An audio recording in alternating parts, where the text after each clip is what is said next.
আজি কোনো ধৰণৰ বিশেষ ভিডিঅ' নহয়, আজি কিছুমান এনিমেলছ আৰু বাৰ্ড সাউণ্ডৰ বিষয়ে এই ভিডিঅ'টোত আলোচনা কৰিম। কোনটো এনিমেলে বা কোনটো চৰাই কেনেকুৱা ধৰণৰ সাউণ্ড কৰিব পাৰে।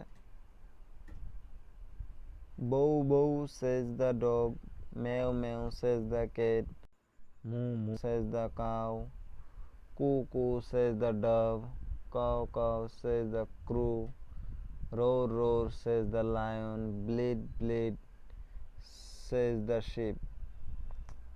তো ইয়াতে কিছুমান চৰাই আৰু কিছুমান জন্তুৰ সাউণ্ডৰ বিষয়ে এই ভিডিঅ'টোত আলোচনা কৰি। যদি ভিডিঅ'টো ভাল লাগিছে আগলৈ শ্বেয়াৰ কৰিব। তো ধন্যবাদ।